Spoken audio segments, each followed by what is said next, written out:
Hello and welcome to today's episode of the Work at Home Rockstar podcast. Today I'm super excited. I've got an entrepreneur and a coach from Norway, and he helps his clients create 6 and 7 figure businesses. Super excited to be rocking out today with Rafael Eliassen. Rafael, hey, you ready to rock? Oh yeah. Thank you for having me on, Tim. I'm excited. Perfect. Well, we always start off with a good note. So tell me a story of success in your business or your life that we can be inspired by. Yeah, so I would say that it did start off on a bad note. I was working really hard to transition out of my job as a janitor. And this is back in 2014. I tried making videos every single day on YouTube, and I did it for 6 months and really got nothing out of it. About 100 subscribers, mostly friends and family making fun of me. So that was good. And then a big breakthrough happened. I started to understand a little bit of marketing principles. I started getting some coaching and support. And all of a sudden, I was able to basically quit my job, start getting clients, and transition into a full-time 6-figure business, just doing coaching. And I had no previous experience. I was 19 years old. It was, the biggest, most amazing shift of my life. Right on. That is definitely a good note. So now you started off like from home, like on the side. Like, did you have a job as well? You mentioned you were a janitor, so you were sort of doing this, burning the candle at both ends, or? Absolutely. Yeah. I would, go and clean floors and toilets and just a horrible, miserable job. And then I would come home. And sometimes I would even bring the camera with me, and around the school that I would clean, I would just set it up and film my video and my daily video. That was my whole thing. If I just record a video every day, eventually I'll build a brand from that, right? That was my mindset.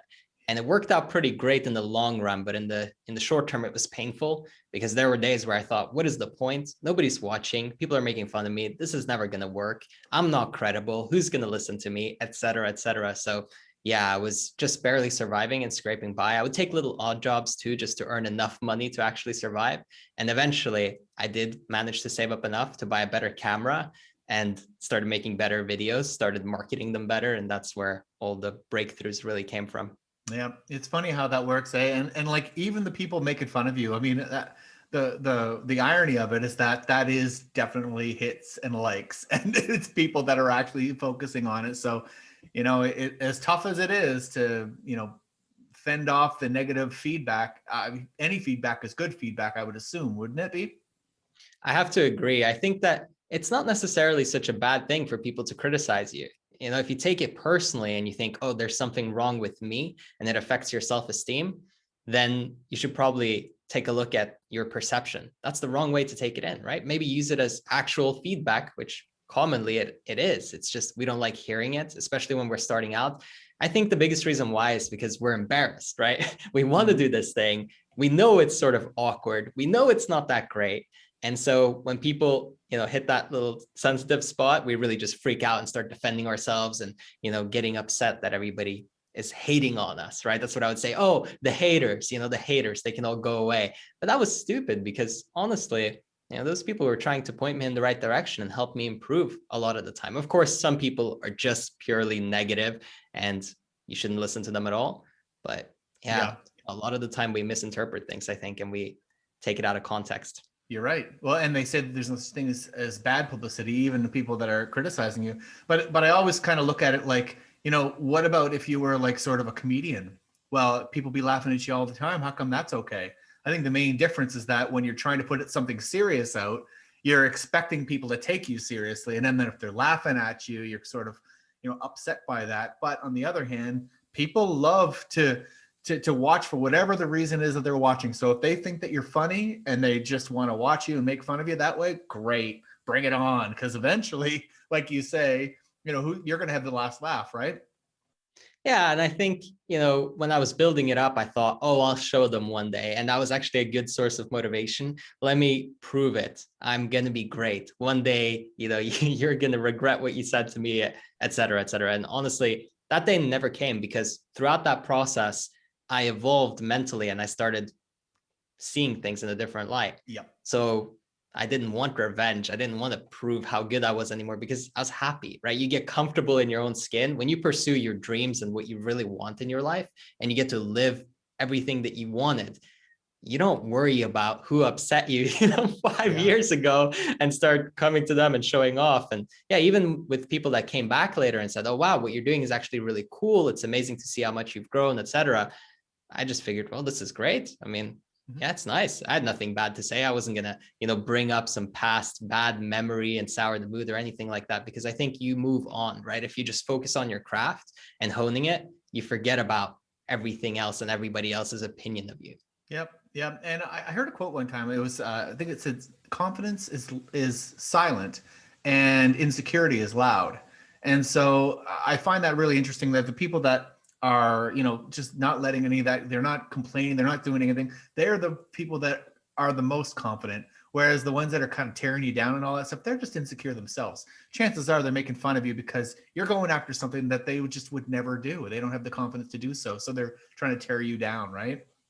It's true. And whenever you see somebody kind of breaking the pattern and doing something different, you're either inspired or you're mad and you're upset and you want to criticize. It's usually one of those two reactions. And then you have people who just don't care, right?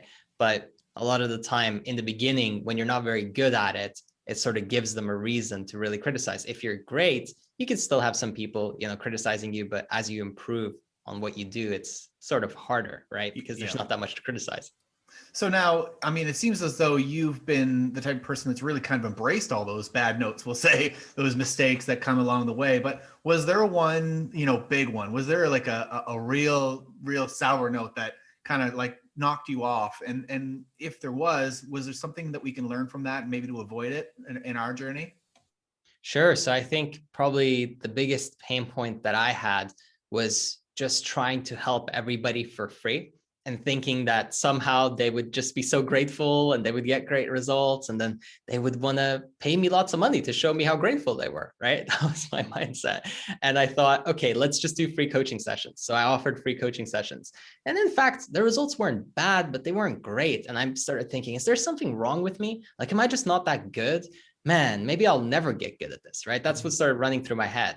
And what's crazy is when I transitioned and started actually charging, I mean, my first client was $160 for weekly coaching calls, and my heart and soul was poured into it. I was giving it my best. I remember that. And, I've since had clients that have paid me $30K for a single month of coaching. So it's been a pretty great shift. But I remember, even just that first payment, the person had skin in the game, they took me seriously. The results went way up. We really started having breakthroughs and the client was much happier. Now he still ended up quitting with me after 1 month. So wow. Okay. Not that great, right? But I got better and better with each one. I was able to charge more. And I just have to say that when people pay, they pay attention. It's a really good quote. I don't know who it's from, but it really stuck with me. It's just when people have to put skin in the game and give money, then they take you seriously. And whatever you're offering, they're going to value it. So what I had to learn was, how do you position yourself so that somebody's interested and raises their hand to say, hey, I want your help. I want to work with you. And then how do I actually charge a premium so that they're invested? Because then they'll get great results and they'll feel like it was more than worth the money. Whereas if you waste your time with them, sitting there telling them all the things that they should do or creating something amazing for them, they'll probably not really value it or implement it because it's free. Yep. Yeah. Isn't there sort of a balance between, because you do want to over deliver. You do want to under promise, over deliver. You want to give them a reason to want to work with you. So sometimes I think that's where the confusion comes in, is that you're thinking, well, how can I prove myself? How can I show that I'm worth this? So you tend to kind of go, well, I'll just offer it for free and we'll see where it goes. But what can you do to sort of create that rapport and help people to understand that you're worth it without doing it for free? Or do you have a strategy for that? Absolutely. I think you have to draw a boundary somewhere, and it's up to each individual and their company and what they want to do and how they want to implement that strategy. But for me, what I found was, okay, one consultation, right? And then let's start working together in the coaching program. Whereas in the beginning, hey, let's do a month of free coaching. Let's see what happens. Let's see where it takes us. Maybe you'll want to pay me later on. Yeah. Same thing with, giving away content. You could give away all this content for free. If you're going to charge for a course, you need to know where the line is drawn, which I'm not a big fan of necessarily hiding stuff behind the paywall when it comes to content. But if you are going to run that model, I think that's important. Where do you draw the line? It's just whatever you offer, You need to know, okay, here it cuts off and this is what you pay for. A lot of the time, what I think people love to pay for and very will, be happy to actually pay for is access, right? So being able to work with you personally, to be able to speak with you and spend more time with you, to have you hold them accountable if you do any kind of service industry. So it really depends on the business model, but yeah, that's my advice. Yeah. Well, and nowadays with computers and videos and all that stuff, yeah, it's much more feasible for you to kind of put together some sort of online course that you can pack a lot of value into it, and then it doesn't keep on costing you more and more every time you offer that to someone new. Whereas, like you say, if you're doing one-on-one coaching and you're doing it for free, well then you're using your time every time. So I like what you're saying there. You can create a specific boundary of, here's what you're going to get, this is where it switches over. So if you're getting the results, then we want to move to something else. I also had someone had given me this idea as well, where you sort of take whatever, a small number, maybe 5 clients, and those 5 clients are your testimonial clients, and you have an agreement with them that I'm going to coach you for this amount of time, and in return you're going to write out this testimonial, and you're also going to do a video for me, so that there's an exchange there, which I think might. Do you think that would get through that problem of value for free type thing? Yeah, you bring up a really good issue, actually. I don't believe in that strategy anymore, but I used to. And why I used to, because I thought, oh, that makes sense. Coach 5 people for free or offer them your website for free, whatever it is, right? Give them the free result and then they'll be happy and they'll give you a testimonial. Here's what I found. When people don't pay to get the thing, they don't take it as seriously. The results aren't as good. Your testimonials don't really become that great. And then you've just spent a bunch of time delivering where you should have probably been selling and positioning and marketing yourself, which is, people try to fix a marketing problem by giving stuff away for free. That you have a problem with your audience and your traffic. You need more people to know who you are and what you have to offer. You need to get in front of an audience, right? But instead, hey, let's give away free coaching to all these people and then hope that that leads to recommendations. It can work. Don't get me wrong. I'm not saying it never works, but it's definitely not my favorite strategy and not what we use consistently to take clients to, especially their first 6 figures. I think this is a big trap that a lot of people fall into. And I've had clients say this to me too. I just want to do it for free. Let's see what happens. I'm like, look, you have a problem with your marketing and your positioning. Let's put that in place. People will come to you, raise their hand, and even say, I'm willing to pay to work with you. Do you want that? Or do you want to give stuff away for free and see what happens? Right? Yeah. One is certain. Yeah, no, I agree. And I mean, it probably depends on whatever it is that you're offering out there. But I know you're 100% right that if people don't pay for it, they don't take it as seriously. And I mean, I know it even in my own life where, if there's a coaching program that's free, oh geez, I'll get to it when I get to it. However, if you spend a couple grand on a coaching program or more, you are going to take that more seriously because you just put skin in the game. You're going to want to get your value back, right? So it's going to motivate you to put some time into it. So I think it probably depends on what it is you're offering, but in the coaching area, you're not going to get somebody who's going to be as serious about it if they're getting it for free, right? Exactly. That's what changed my life too, right? In the beginning, I was watching free YouTube videos and also listening to podcasts. And what's funny is some of those podcasts that I listened to starting out, I've now been a guest on, and I would look up to those people and think, oh my God, if I could one day, right? Which is amazing.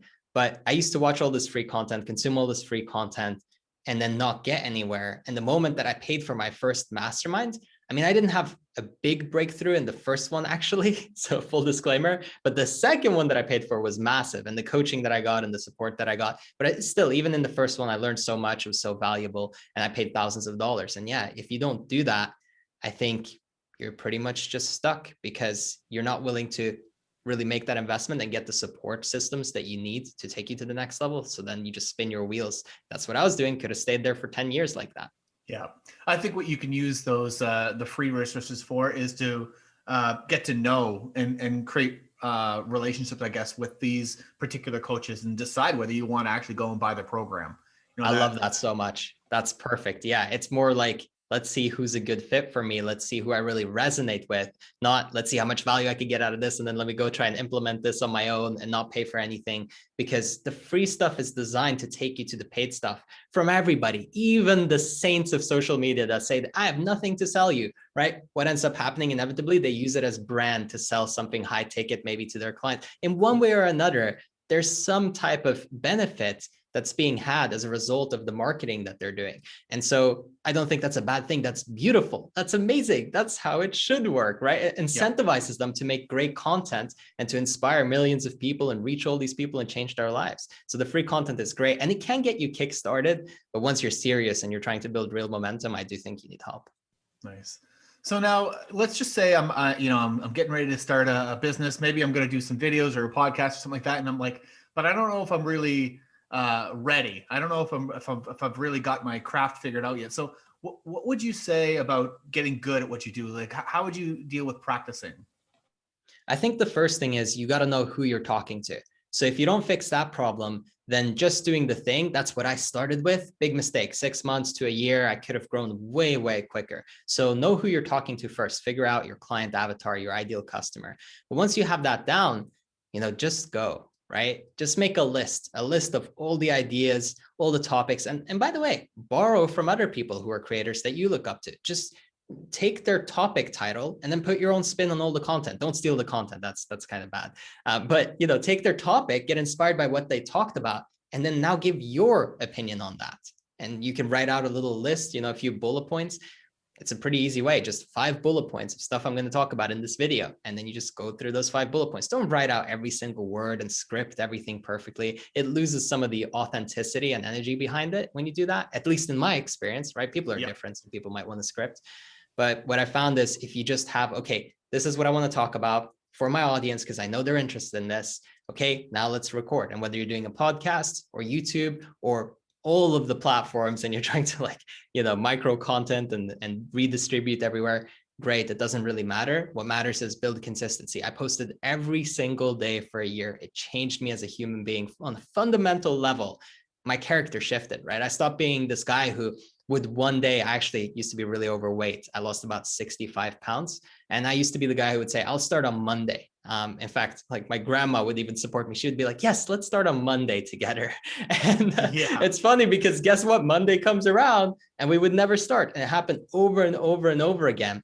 And that was the same thing in the business. I'll start making videos on Monday, right? I'll start. And then I would make maybe one and then stop, and then I wouldn't publish it. I wasn't going to really do it. But when I just committed every single day for 1 year, game over. There was no looking back. And by the way, they weren't professional. They weren't well produced. They weren't shot on a DSLR, right? They were just simple little, on my phone in the bathroom. Like it was bad. It wasn't good, but it was better than not doing it. Yeah, I agree. Yeah. So I got so much out of that answer. Like, so I think there's probably there's good, better, best on getting going on your business. And the best would be obviously to have everything all figured out and have all the right equipment and have it all to a T. But is that really going to happen? Probably not. You're probably going to learn as you go. But the worst thing you can do is do nothing at all. And I think the other thing too that is important to note is what is your state? So when you decided that you want to do something, you were in a different state. You were probably feeling inspired and excited. And you like you say, you called your grandma and you're like, let's get started on Monday. Like, we're ready to go. That was your state at that particular moment. But then Monday came and you were in a different state. And that's why you didn't get it done and now you're starting to teach your body to not do things instead of just doing it. So probably the best thing is when you're feeling that excitement, just do something. Just like you say, get the video out, do it. You'll learn from that. And like you said, I mean, your first few episodes where, you just probably weren't the best. You probably wouldn't go back and promote those episodes, but you're here actually, now, right? Yeah. And I like to show off the first one just to show how bad it was. It's me, swearing every 10 to 30 seconds to compensate for my lack of presentation skills and charisma. It's just awkward and cringy. And actually, I'll tell you a little weird, dirty secret. Just about 3 to 4 months ago, I had a client, who was paying me thousands of dollars to work with me, tell me that, hey, I noticed something on your podcast episodes. There was like this weird buzz. And I'm like, huh? What's going on? He's like, okay, go listen to your episode. I think you'll know what I mean. So I went and listened to my episodes, and pretty much, not all of them, but a lot of them had this weird little microphone buzz. And I wouldn't really notice because I would check it on speaker, or my team would send it to me. Anyway, it just slipped through. And I had all these episodes with this weird microphone buzz. Now, they had thousands of downloads. Like my podcast was already, I think, 300,000 downloads or something when that happened, maybe more. And I just thought, man, like, they're still listening, even though it's crap. I'm getting clients from this all the time. This is the first person who even told me that there was, what's going on, right? You would have thought, this is a big problem. You should have had this fixed before you started. Don't be unprofessional, have everything perfect. Now, don't get me wrong. We upgraded the quality a lot and improved on that area. The moment I heard that from a paying client, I'm like, oh, right, let's make this better. Yeah. But I'm already in motion. I'm not starting from scratch trying to get everything right and make sure that it's good. I'm already moving with so much momentum that, a little fix like that, no big deal. If I was starting from scratch, trying to get all those little things perfect, you'll never start. No. And you know what? A little bit of the mindset too is that when you are just going with it, like, so in my music, I'll tell you a quick story about this, is that I've been playing music for a long, long time. And I used to live in a much bigger city, and I was getting gigs all the time. And then all of a sudden I decided to move back home to my small town, and I was having a hard time getting gigs, and I just couldn't find a way to even play in the first place. And so I decided to I called it a 90-day music challenge. And so every day I went on and I posted a video of me doing a different song every day. Were they awesome? No, not at all. One take, I didn't have a whole lot of time. I would just get it done. And I remember my mindset was like, it's one take and it's just in my house. Like, so what, And so when things would go wrong, I wouldn't worry too much about it. However, fast forward, I wanted to do it again, but this time I wanted to do it right. And I wanted to get it perfect. I still have not posted one yet. Because you overthink everything, and now it has to be perfect. And so just getting the video out there is way better than waiting till you got it perfect. And then you can always go back and just laugh about it. Like you just said, whatever, I didn't know what I was doing. You're not stressed out about it, and you're not taking offense to it, right? Exactly. It's so much better than not doing it. I love that story so much. It really embodies everything that I believe in too. It's just go, right? And when you don't, and you tell yourself, oh, once I have this, I remember too, once I have this camera, then I'll start making videos. Oh yeah, sure you will, but you're not now, right? So everything, this camera, that's the magic thing that's going to make you record. That's what's going to fix all your mental problems and all your resistance and all your limiting beliefs. Sure it will, right? It won't, it just won't. And if you're telling yourself anything along those lines, just call yourself out, please, because you have so much potential in you. You have probably hundreds of thousands, if not millions of people that could be positively impacted by your message. And you're just holding it back because you think you need to be just right. And only then will people like it. It's crazy. Yep. You mentioned a couple of times that, maybe you might have a marketing problem. So maybe you might have a problem getting enough people to look at your content rather than trying to give out free stuff. So tell me, how do you get fans? How do you get more eyeballs looking at what it is that you're putting out there? Yeah, really good question. There's a lot, and it depends on each platform, but I'll give a few. For example, with a podcast, well, what we're doing right now works pretty great, right? Go be a guest. And not everybody will have you on. People who have massive audiences, if you're just starting, will probably not want to feature you unless you're a perfect fit and in some way, fulfill their criteria.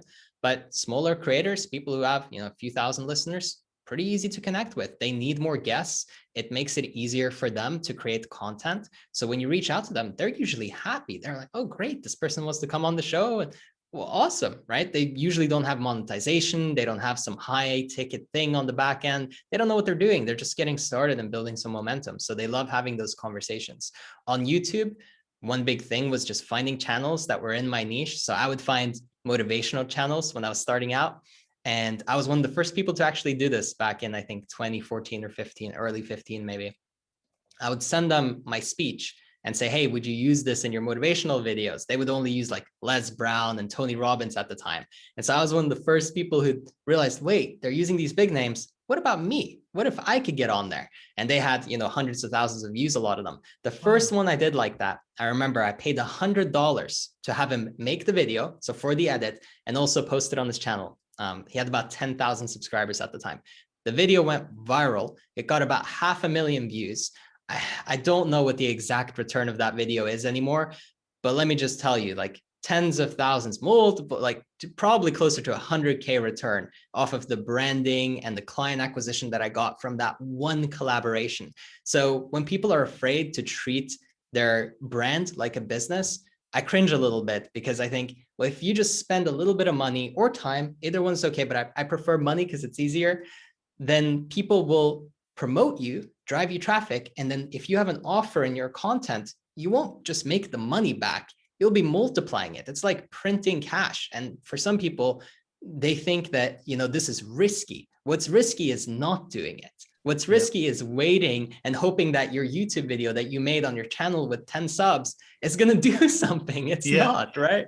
You need people to notice you first. Now, once you have a few thousand fans, okay, great. Now you have to focus on optimizing your titles, optimizing your thumbnails if you're doing YouTube, optimizing your cover art if you're doing a podcast. Your ads should run really well, right? Because now you have momentum. So now you build good funnels and you make sure that your branding is great. You can really start to get a huge return on investment on those activities. But in the beginning, if nobody knows who you are, well, how on earth are we ever going to find your stuff? We can't. We don't know that you exist. I need to see you. I need you to show up in my feed somehow. I need you to be on a podcast that I listen to regularly. So think, where's my ideal audience hanging out? Who already has them? And then what would I have to do to get in front of their people? Yep. Oh wow, so much gold there. And you definitely hit it, because you don't get anything if you don't ask. That's for sure. And so, if you can go out there and find somebody that you really want to be promoting you, then yeah, just ask them. Because I mean, I'm a content creator, you are too, and we have to find that content. So when someone just sends you a message and says, "Hey, I've got this thing, you want to use it?" I mean, why not? That's what we're looking for. We're hoping that someone's going to send us a message and say, "I want to be on your stuff." So you're right. I mean, if they've got a huge following, maybe they might not take you in. But what do you have to lose to ask, right? Exactly. There's literally no downside. What, rejection? You didn't even get a response, most likely. Almost nobody says no. People just ignore you. So just keep sending. 10 a day if you're really serious, right? Maybe 30 a day if you really want to grow. Love it. Love it. So now, cash flow is a big problem in most in most businesses.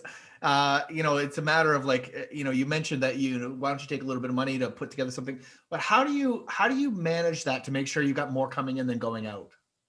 Absolutely. So of course, each promotion that you do, every, shout out that you buy on Instagram, or every ad you run, or anything that you're spending money on, you want to see a return. You're not just branding for the sake of branding. Hopefully, if you're a small business owner, especially, you should know that, right? You don't just throw money on there and see what happens. You're not Coca-Cola. So you basically focus your attention on, okay, where are the places where I can make the highest return, and how am I monetizing? So in our industry, like as a coach and consultant, especially, mostly you do it through some form of high ticket program, some coaching program, right? And these are really great because they get people amazing results, but also you can charge a premium and you get to really support them and work with them one-on-one. Depending on what industry you're in, think of what's the highest ticket thing that I can sell? What's the offer that I can make that's worth the most money?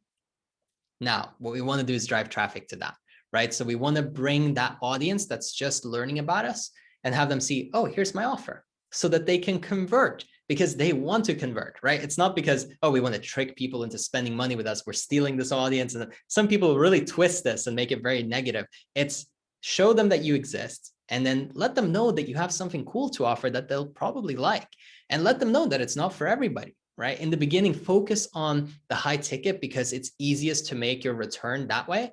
But if you have, a book, like an ebook or print book, an actual physical copy, great, hardback or something like that, that you can have people buy from you. Or if you have a product that you recommend on Amazon through an affiliate, yeah, sure. These are small sources of income typically. So I try to focus on what are the high ticket items and services that I can offer in the beginning? And then you can expand if you want to as your brand grows. Maybe you want to do a webinar where you sell a little course, or maybe you want to do, a quick course that people can just buy through a sales page, or there's some physical product that you want to ship or something like that. Maybe you want to make a journal or something if you're in the self-improvement space, right? So it just depends on what you're doing, but make sure the people that are coming in, they know that you have something. And if they don't want it, that's okay. They'll still become part of your audience, right? Because they're learning about you, they're seeing that you exist, they'll start following you, they'll subscribe to you, whatever the platform is, and then they'll see your content over and over. And then if they like you over time, they might buy from you. So not everybody's supposed to convert right away. It might only be 1 to 3% that actually do. But in the long run, right, we do a podcast episode with a big host, or we do a shout out from a big Instagram account. If we gain 1,000, 2,000, 10,000 followers, what are the chances that maybe 10 to 20 of them might pay you a few $1,000 down the line? So it's not just all about instant ROI. It's also about building your audience so that later you can make offers again. Yeah. Yeah. I think the one thing that I can really get out of that is keep track of things, because if you're not keeping track of anything, then you're not going to know any of the things you just mentioned. Like, keep track of how many subscribers you got through the ad that you just put out there, how many people converted to a sale. Because I always think, like, as soon as one person does something, now I have a statistic that I can build upon, right? And then you can just start to get better at refining in on that. And you can also focus on the things that are working the best, right? Exactly. And yeah, when we do paid advertising, for example, on Facebook, we go all the way to the nitty gritty of, what is this costing us per click?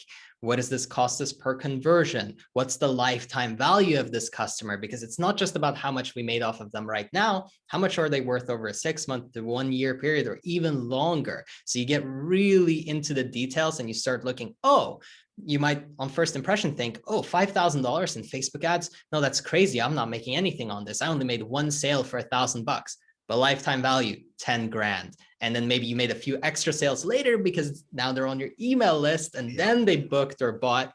And all of a sudden, it's starting to be a positive return. So you might think, I'm losing money here, but actually you doubled or tripled it and you didn't even realize. That's the most painful thing to watch. Yeah, exactly. So you got to get really good at figuring out what the data is and tracking that data to make sure that you're not just throwing money out there and then seeing some come back, but not knowing exactly where it came from. You got to be careful because otherwise, it can get away from you real quick, right?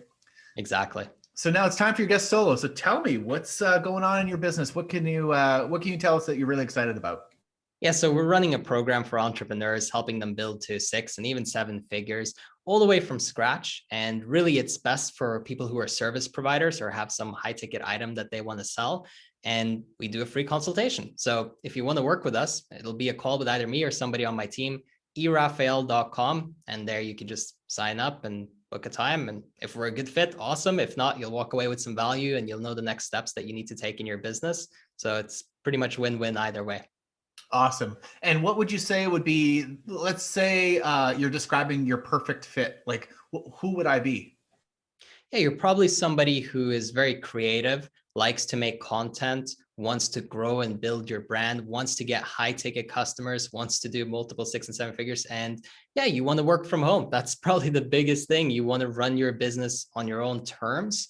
And you're motivated by impact rather than just income. So you care about making a difference. You care about serving your audience in a genuine, meaningful way. You want to offer something that really has a huge impact on those people that you're serving. And really all you need is more traffic, and you need more people to know who you are. You need more people to actually buy from you so that you can provide that. Love it. So if that's you, make sure you get in touch with Rafael. What was that website again? erafael.com. So it's just an E and then rafael.com. Beautiful.